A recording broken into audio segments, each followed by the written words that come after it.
Pozdrav svima, dobrodošli na kanal Kuhinja Valentina Mašković.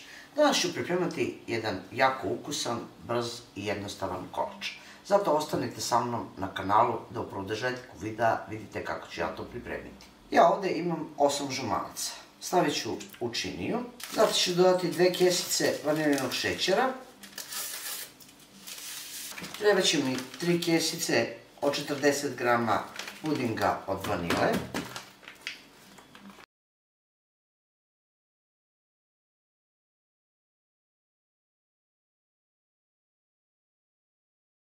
Treba će mi litar mleka. Sipajte vrlo malo. Mikserom umutite da ne biste imali kasnije grudvice pri kuvanju.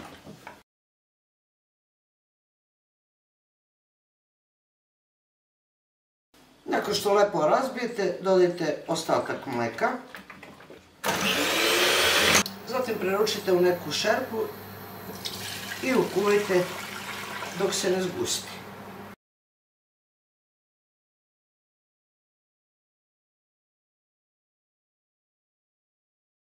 Ukuvani fil preručite u neku činiju da bi se brže prohladio. Pokrijte nekom folijom da ne bi uhvatio koricu. Zatim ću umutiti biskvitni deo. Ovdje imam 8 belanaca. Umutit ću prvo belanac bez šećera. Zatim ću u umućeni belanac dodati 8 kašika šećera.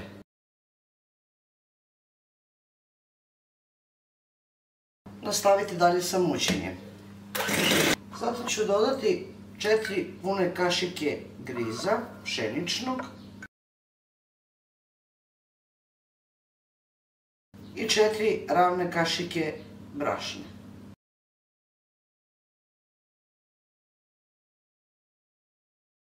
Možete lagano mikserom ili špatulom ili žicom ručnom da sjedinite brašno, griz i belanac. U jednom plehu 25x35 kog sam pouljala i stavila brašno, izlit ću biskvitnu masu. Redno sam uključila da se zagreje na 180 stepeni i treba će vam 15 minuta da ispečete biskvitni deo. Nakon 12 do 15 minuta, zavisi od vaše rerne, biskvit je pečen i uzet ćete hladno mleko 350 ml, prelite ceo biskvit, pustite da se ohladi i da upije mleko.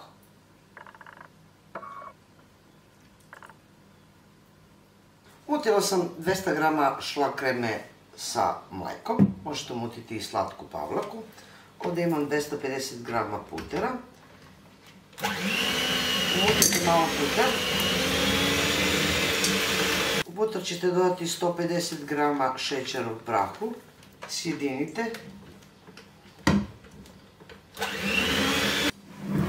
Zatim ćete ohlađeni fil malo razbiti mikserom. Zatim ćete po nekoliko kašika dodati umućen puter i umutiti mikserom, tako ćete sjediniti ukuvani fil i puter.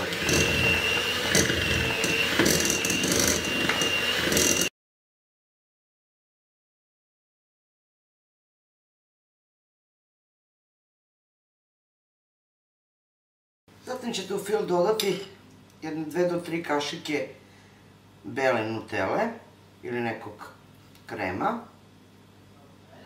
Ono što ćete još dodati su 2 do 3 kašike šlag kreme i sve to lepo sjedinite.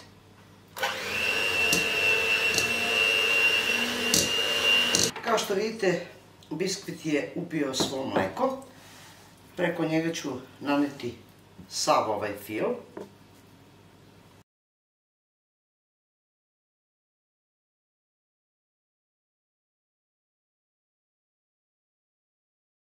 Zatim ćete naneti preko šlag kremu.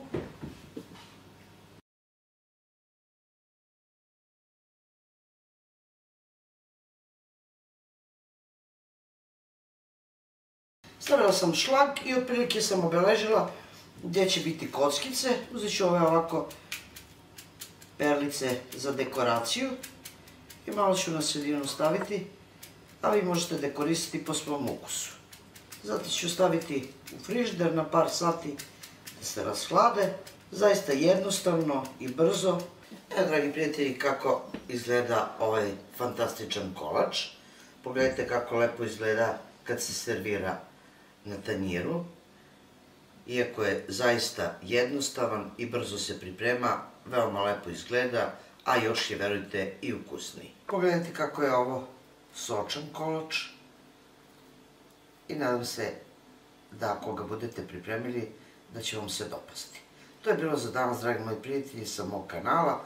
Jedan zaista preukusan kolač, sladoled kolač, idealan za ovako jedno toplo vreme. A mi se vidimo u narednom videu sa nekim drugim receptom. Do tada pozdrav svima koji prate moj kanal i normalno, jedno veliko ćao i prijetno.